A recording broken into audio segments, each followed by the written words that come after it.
Hello दोस्तों, एक बार फिर तहे दिल से आप सभी का स्वागत है आपके अपने educational YouTube channel Rohit Dhiman maths agriculture पर। दोस्तों, इस वीडियो में हम कंटिन्यू करेंगे 11th एग्रीकल्चर मैथ का चैप्टर 17 आयताकार ठोस, बेलन, शंकु और गोले के आयतन व पृष्ठ, प्रश्नावली 17.1 और क्वेश्चन नंबर 25।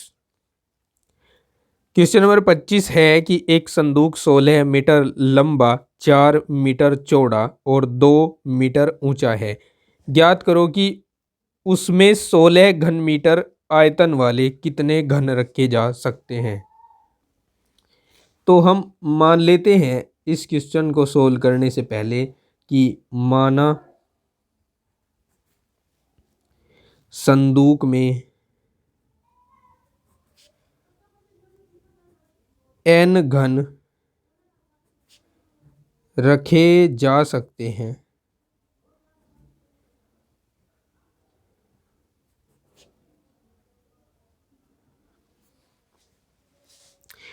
तब यहाँ पर क्या होगा कि जो संदूक का आयतन होगा वो n गुणा घन का आयतन होगा।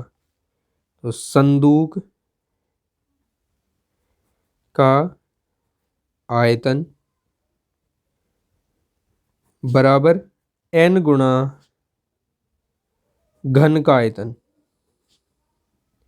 ठीक है, क्योंकि सारे के सारे घन संदूक में रखे गए हैं, तो जितना संदूक का आयतन है उतना ही उन सभी घनों का आयतन है जितने घन हमने संदूक में रखे हैं, और हमने n घन संदूक में रखे हैं। अब संदूक का आयतन होता है, संदूक चूंकि आयताकार है तो लंबाई गुणा चौड़ाई गुणा ऊंचाई होगा, और n गुणा एक घन का आयतन हमें दिया हुआ है, 16 घन मीटर दिया हुआ है। अब लंबाई 16 मीटर है, चौड़ाई 4 मीटर है और ऊंचाई 2 मीटर है। ठीक है, इक्वल्स टू n गुना 16 हो जाएगा। 16 से 16 कैंसिल हो गया, 4 दूनी 8, 8 को राइट हैंड साइड में लिख लेते हैं और इधर से n बचा, n को लेफ्ट हैंड साइड में लिख लेते हैं। तो इस प्रकार n घन उस आयतीय संदूक में रखे जा सकते हैं। अगला प्रश्न है, लोहे के 3 घनों की भुजाएं 6 सेंटीमीटर, 8 सेंटीमीटर और 10 सेंटीमीटर हैं। यदि तीनों घनों को पिघलाकर एक नया घन बनाया जाए तो उसका आयतन, संपूर्ण पृष्ठ और विकर्ण ज्ञात कीजिए। देखिए, 3 छोटे छोटे घन हैं, उन्हें पिघलाकर एक बड़ा घन बनाया गया है। तो सबसे पहले तो हमें जो ये नया घन बना है उसकी भुजा चाहिए होगी कि नए घन की भुजा कितनी है, जबकि हमें छोटे छोटे घनों की भुजा क्रम से 6, 8 और 10 सेंटीमीटर दी है। जब हम इस क्वेश्चन को सोल्व करेंगे तो हम सबसे पहले ये लिखेंगे, माना छोटे घनों की भुजाएं क्रमशः A, B व C हैं तथा बनने वाले नए घन की भुजा कैपिटल A है। तब अब देखिए, छोटे छोटे घनों को पिघलाकर ही बड़ा घन बनाया गया है, और जब हम ठोसों को पिघलाते हैं या गलाते हैं और दूसरे ठोस बनाते हैं तो पहले वाले ठोसों और बाद वाले बनने वाले ठोसों के आयतन बराबर रहते हैं। तब बड़े घन का आयतन ये बराबर होगा तीनों छोटे घनों के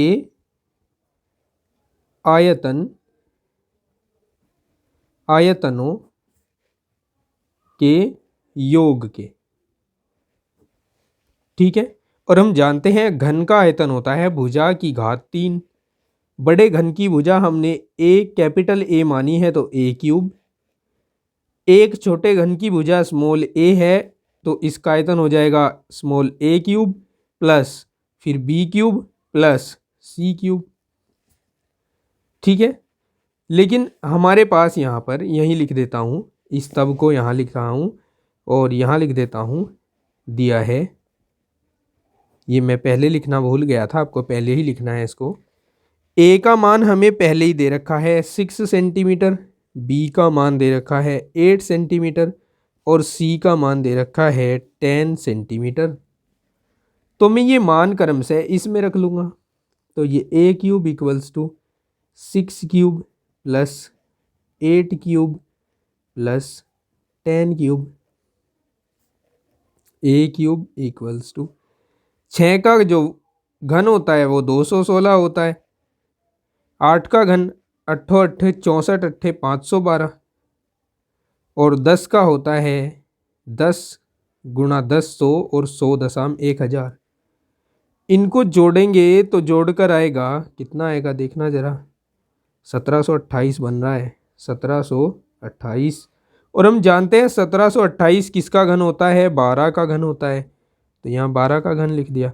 अब दोनों की तुलना करें तो आधारों के ऊपर समान घातें हैं तो आधारों को बराबर तुलना में लिखा जा सकता है। तो हमें पूछा था इसमें कि भाई इसका आयतन ज्ञात करो, संपूर्ण पृष्ठ ज्ञात करो और विकर्ण ज्ञात करो।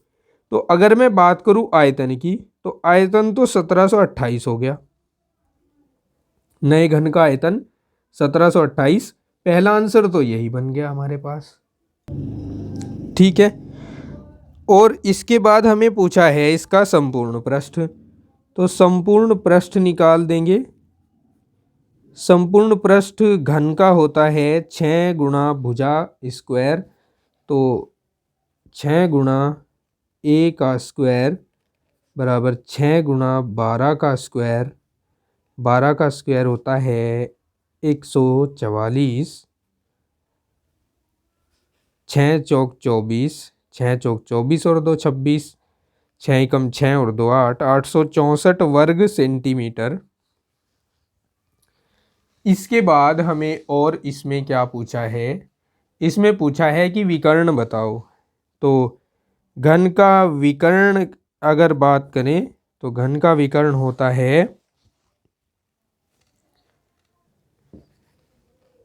a√3, यानी √3 गुणा भुजा होता है, तो ये हो जाएगा 12√3 सेंटीमीटर। ये हमारे इस क्वेश्चन के लिए कंप्लीट आंसर हो जाएगा। अब इस 27वें प्रश्न में आपसे कहा है कि 5 सेंटीमीटर भुजा वाले 3 घनों के सिरों को मिलाकर रख दिया गया, परिणामी घनाभ का संपूर्ण पृष्ठ ज्ञात कीजिए। देखिए पहले बात समझिए, 3 घन लिए इसने जिसकी भुजा समान थी और इनको मिलाकर रख दिया।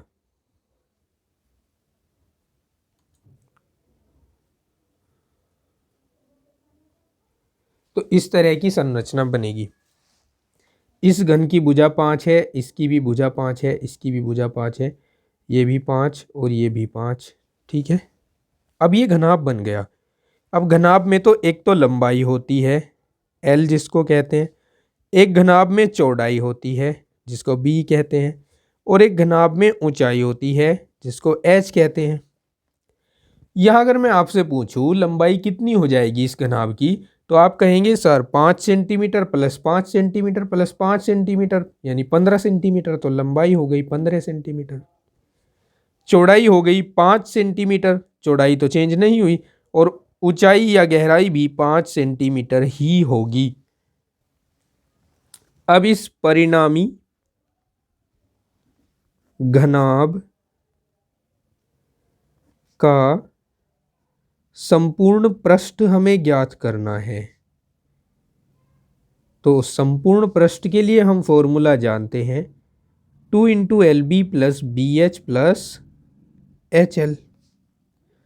2 इंटू 15 गुणा 5 प्लस 5 गुणा 5 प्लस 5 गुणा 15। हमने क्या किया, एल बी और एच की जगह पर उनकी वैल्यू को रख दिया।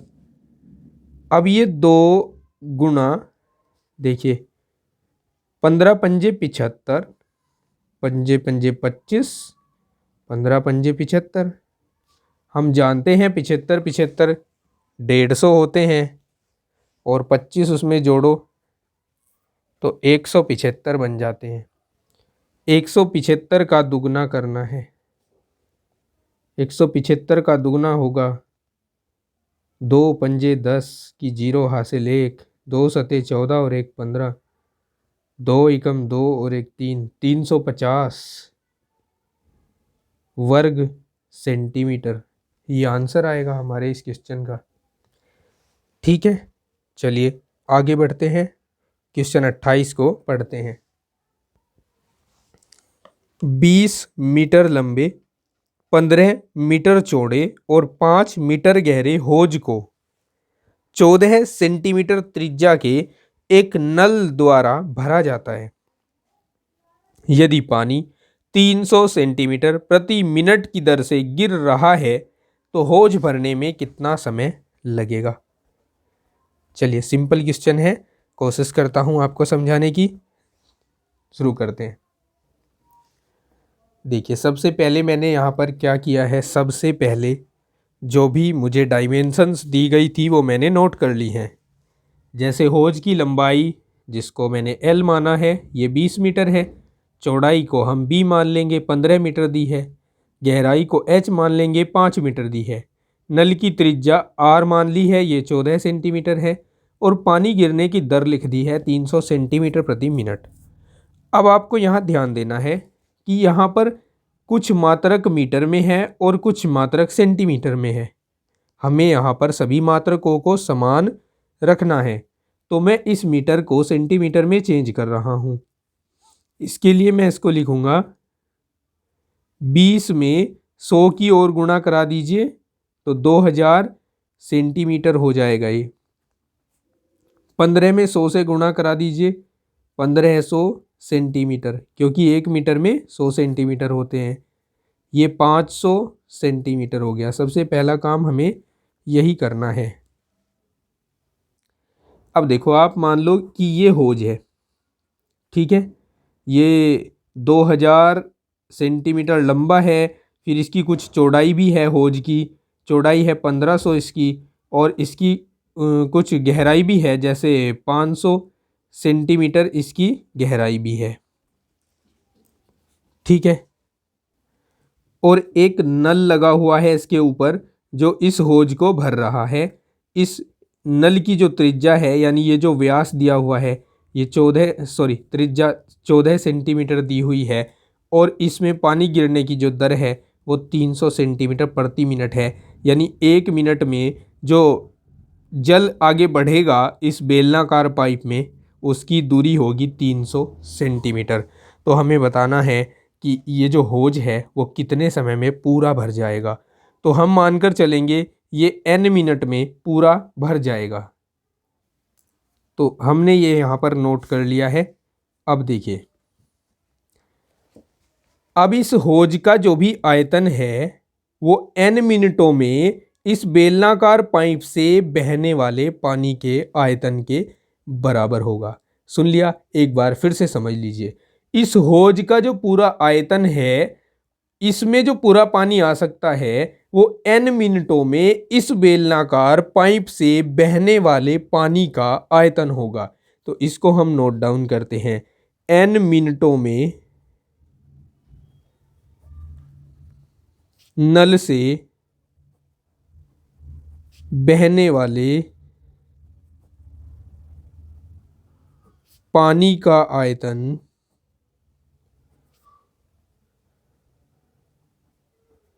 बराबर होगा हौज का आयतन।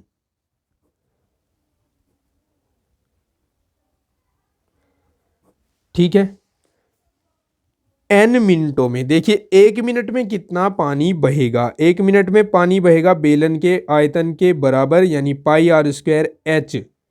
और इसको कैपिटल एच ले लेता हूँ और आपको ये भी बताता हूँ कि कैपिटल एच का काम यहाँ कौन करेगा। कैपिटल एच का काम करेगा यहाँ पर 300 सेंटीमीटर, क्योंकि 1 मिनट में पानी 300 सेंटीमीटर ही आगे बढ़ता है इस बेलनाकार पाइप में।